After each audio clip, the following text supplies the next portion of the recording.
Baba. Gel baba. Yok.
asıl қасынамыз, баға жетпес байлығымыз, ойдың жарыққа шығарушы тауя, жақсы балалар.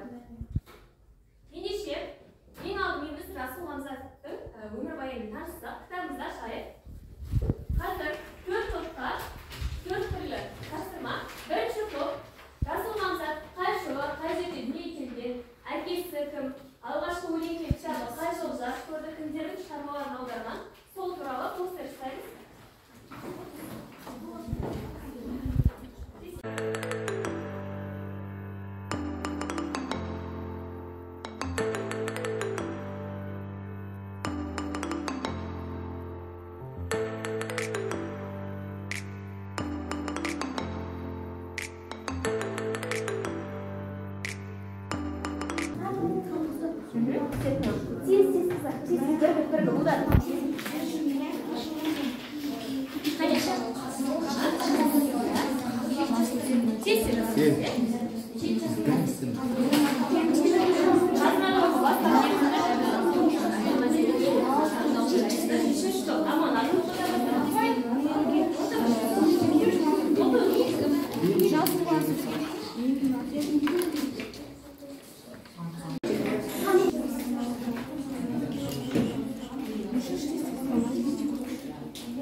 Расул Ғамзатовтың қандай шығармалары бар? Жазулар. Менің атам, Ек жұлдыздар, Тау қызы, Жарық жұлдыздар, Сонеттар деген шығармалары бар. Менің дауыстарым шығармасы туралы не айтасың? Менің дауыстарым атты кітабы әлем әдебиетінің таңдаулы үлгілерінің бірі болып саналады.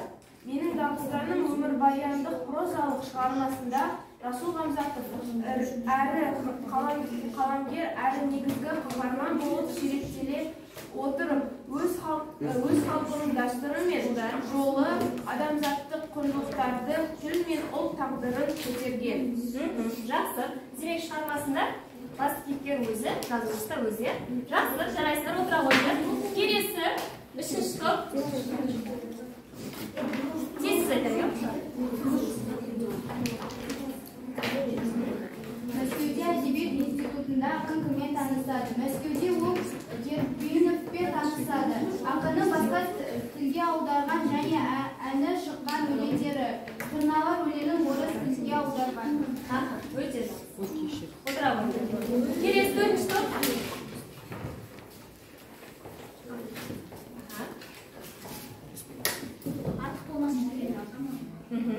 9 жасында алғашқы өлеңін жазған. 9 жасында алғашқы өлеңін жазған. 7 жасында мектепке барған. Махаббат жыртысы өлеңін тыңдауды ұнатқан. Әкесі батыр өлеңді ықыласпен тыңдаған. Толстойдың батыр өлеңін аударған. 13 жасында автор газет, Хабар газетінде бір өлеңі жарық көрді. Жақсы балалар, барлықтары тапсырманы дұрыстан орындаңдар. Ендеше келесі ана тілі деген өлеңіне көшсек, қане, бірінші топтан бір ұлы ашық мәнерлеп бастаса, Кім оқиды? Санаш, Айберген оқиды дейді. Адам деген не көрмейді түсінде, жатыр екен бүгін қабір ішінде, Нағызстанның кең ағары күні ыстық, көкірегінде орнаған бір тыныштық, аса өзен ақырайды жарды ұрып, жұрт тараған, жалғыз мені қалдырып. Мен жатырмын үнсіз туған жерімде, жер болады балғын сәлді менімде. Мен жатырмын қара жерге табына, көрмейді ешкім, келмейді ешкім маңыма. Тек қырандар шаңқылдайды шынжақта, бұғылар кеп ұмырсыды шынжақта. Кетті ғой деп қыршын ғана жасында, жыламайды ешкім оған басында. Анам қайда, досым қайда, күндегі жаным қалай жатқанымды. Келесі екінші топтан Айти. Сол жақта тұрып оқиды. Жалғастырамыз. Мен жатырмын қара жерге табына, көрмейді ешкім. Бар адамнан деген жай. Бар адамнан жатырмын тек бөлінді. Дауысын шығарамыз. Бір дауысты естіп қалдым кенеттен, естідім мен осы арадан үнімде, екі кісі сөйлесті абар тілінде. Мен жатырмын жер астында көз жұмып, мына екеуі күбірлейді сөз қылып. Ғасан деген бір кісінің қулығын, Али деген кісінің бір сұмдығын. Естідім десе сөзін ана тілімнің, бойым жылып, лезде мен тірілдім. Балгер де емес, дәрігер де емес емдейтін, тек өзімнің тілім екен сөйлейтін. Жақсы, ары қарай әңгімені Өзге бір тіл емдер басқаларыңды, мен онымен айта алмаймын әмірді. Егер тілім ертең болса құрымақ, мен дайынмын өлуге де бүгін-ақ. Мен жаныммен сүйем осы тілімді, кедей деп айта берсін білімді. Ассамблеяда естілмесін сөзі де ана тілім, ұлы менің өзіме. Өте жақсы, ары қарай. Кім? Томирис оқиды. Махмұд жырын оқу үшін жас қауым, сендерде аударының басқаның мен болдым ба ел соңғы ақын бүгінде, өлең жерін жазар абат тілінде. Мен сүйген планетаның барлығын, өзі тауын әр көлінен әр қыран. Мен сүйемін ұлы елімнің гүлінде, әлемше оны айттым абат тілінде. Жақсы, ары қарай. Шыңғыс. Адам деген не көрмейді түсінде, жатыр екен бүгін қабір ішінде. Жалғастырамыз. Шыңғыс. Қымбат маған келесі беті. Неге қарамаймыз? Соңғы екі шумақ. Қымбат маған елімнің бар даласы, Балтық пен Сахалиннің араласы. Қайда болсын қиям оған жанымды, туған жердің қасын бірақ қабірді. Жақсы. Ағараша бір жазып қойған ұмытпас. Тұрса ауыл ағарада ұмытпас. Еске ап жүрі кәрі жасы жақын текке. Мұнда Расул Ғамзатұлы жатыр. Өте жақсы болады. Жалпы балалар, өлең мазмұны не жайлы айтылған? Тағы? Расул Ғамзат ана тілі қай тіл екен? Абар тілі. Ана тілі деп қандай тілді айтамыз? Өзін туған. Біздің ана тіліміз ол? Ақын ана тілінің құдіретін өлеңнің қай жерінде көрсеткен? Қане? Өлең құдіреті жайында. Ой, тілдің құдіреті жайында. Қай жерде көрсеткен? Абай Қай жағы? Абайды ана тілімен ойым жылып, немесе мен дұрыстым. Балгер де емес, дәрігер де емес, емдейтін, тек өзіңіз тілім екен сөз. Өте. Амин алды. Мен жаныммен сүйем осы тілімді, кедей деп айта берсін білімді. Ассамблеяда естілмесін сөзі де ана тілім, ұлы менің өзіме. Өте жақсы. Қараңдар балалар, осы жерде ассамблея дегеніміз не екен? Халықаралық ұйым мүшелерінің жалпы жиналысы. Және бізге тағы бір сөз ол абар, иә? Абар Дағыстандағы тұрған халық, иә? Дағыстан дегеніміз Ресей Федерациясының солтүстік федералдық округына кіретін елдің оңтүстікте орналасқан мемлекет. Ал асал дегеніміз иә? Жақсы. Келесі тапсырма балалар, сәйкестендіру. Сізге қазір шегі шешімі осы сәйкестендіреді. Топ бес. Hadi. Tezle sәйкестендіреді.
Келесі балалар, дәптерімізді ашамыз.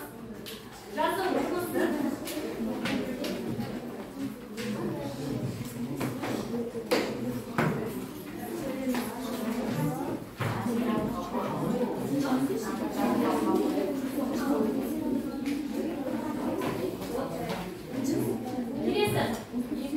Бірінші, екінші сұраққа тапсырма. Бірінші кесте өлең мазмұны бойынша 3 қадам кестесі толтырыңдар.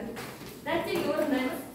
Ал үшінші, төртінші топқа әдебиет от сатып мағыналы картаны толтыру. Шығарманың аты, автор, жанр және тәрбиелік мағыналы. Иә, дәптерге жазамыз. Иә, бәрі дәптерге жазамыз.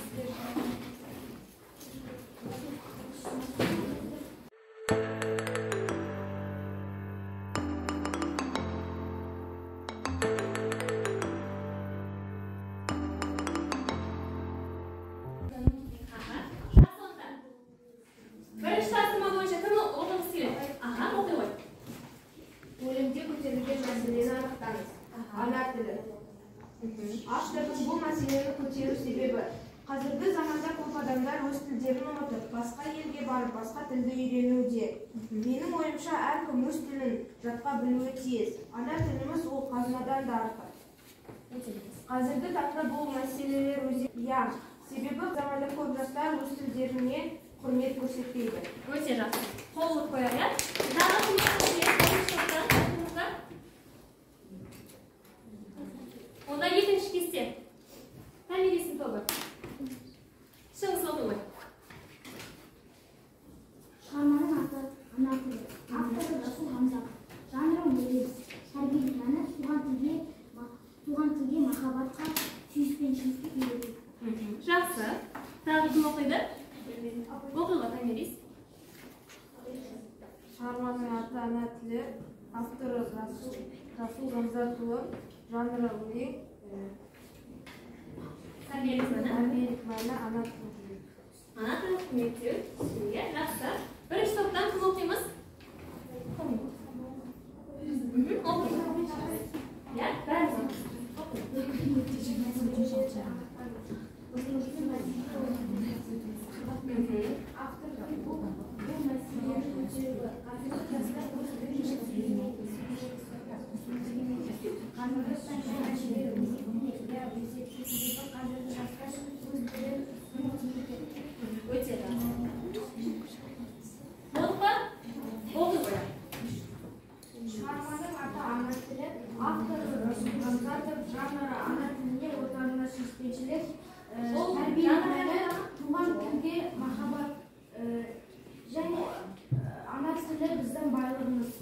құрметтеуіміз керек. Жақсы. Жанры дегенді жазды. Жанры ана тіліне оқымыз. Жанры дегенде өлең жазамыз, иә? Жақсы. Оқы қойыңыз, иә? Бұл жерде көтеріліп тұрған мәселе тіл болып саналады.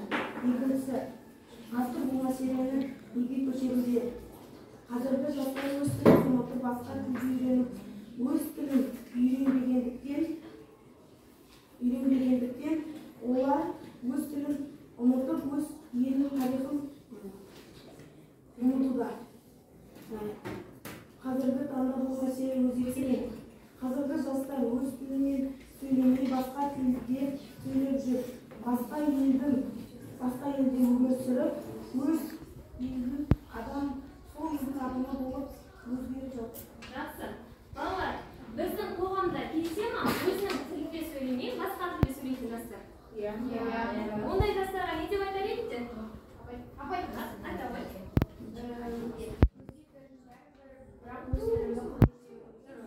Иә. Тағы айтып айтасыз ба? Кім айтады? Ондай жастарға не деп айтамыз? Апай. Иә? Өзге тілді білгенше, өз тіліңді құрметтеп, және өз тіліңді ұмытпауға тырыс. Жақсы.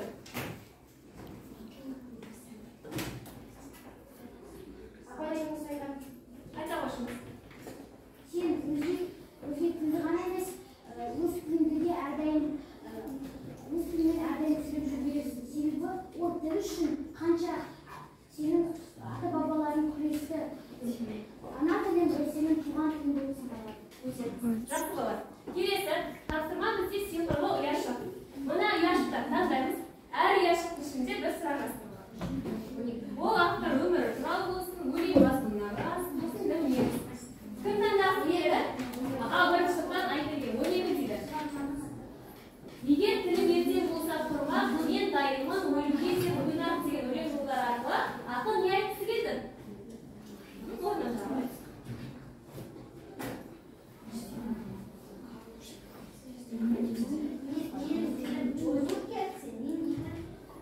Өзім де өлуге дайынмын. Ұятты. Өте жақсы. Жақсы, жарайсыз. Қабылдаймыздар жауабын?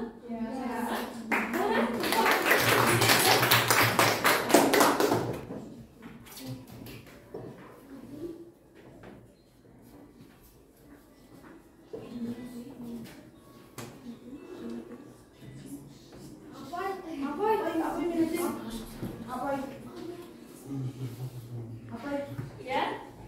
Тасташы.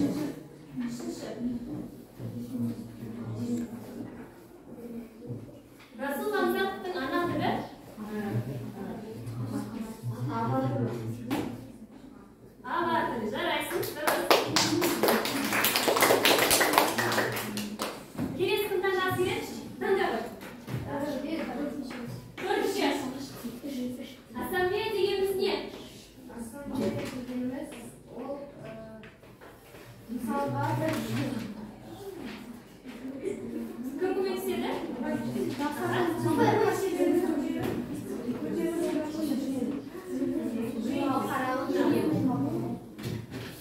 Халықаралық ұйым мүшелерінің жалпы жиналысы. Жақсы. Келесі кім таңдайды? Апай. Табиғи таңдай ғой. Бір дейді. Расул Хамзатовтың туған еді? Өте жақсы. Келесі таңдай ғой. Жеті дейді. Ана тілі өлеңінен қандай тәрбие алынды? Автор өзінің ана тілін құрметтеп, өзінің ана тілі ұмытып кетсе, ол өзінің өлімге де төгуге дайын. Ана тілін құрметтеу, сүю, жақсы дейді. Жақсы. Келесі қай ұяшық таңдаймыз? Алиса таңдаймыз. Бесті?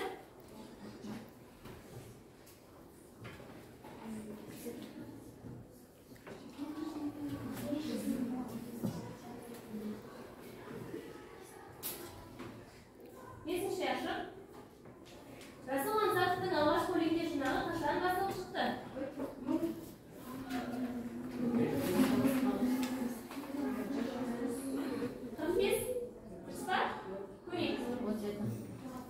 1993 жылы есімізде болады. Жақсы. Келесі. Кім? Апай аяқ. Екі. Балгер емес, дәрігер емес дейтін тек өзімнің Тек өзімнің ана тілім деген сөйлейтін. тілім екен сөйлейтін. Жақсы. Келесі. Заманбек таңдаймыз ба? Апай, Алды ақтаңдасың. 11. Ана тілі туралы мақал мәтелі қанатты сөздер айтыңыз. өз тілін, өзге тілін бәрі бір, өз тілін төменде. Жақсы. Тағы қосамыз ба? Жауап. Ана сүті ой өсіреді, ана тілі ой өсіреді. Анан берген туған тілім, атан берген құрал тілім. Әрбір халық өзінің ана тілінде ғана бақыт етсе, жақсы. Алдиярымызда жауап берсе, қабылдаймыз. Келесі. Кім таңдасың? Таңдаймыз ба? Кім таңдамады? Әдей таңдаймыз.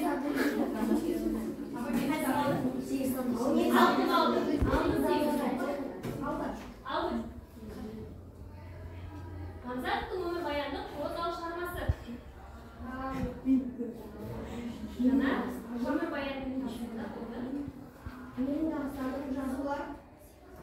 Өмірбаяндық шығармасы ол. Менің дағыстарым. Жарайсың, дұрыс. Болды ғой, иә? Барлығы қалды. Келесі. Сабақ бүгін неше уақыт қалды.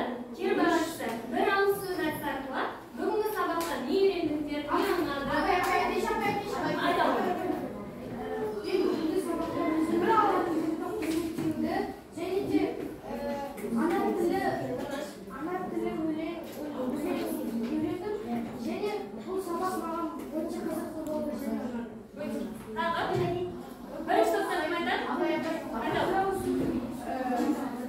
Өз тілімізді құрметтеп, басқа тілдерді де құрметтеп, өзіміздің тілімізді ұмытпауымыз керек. Әрқашан да болашақ біздерге үлгі беріп, өзімізді танытуымыз керек. Нақоштан, тағы айтыңызшы.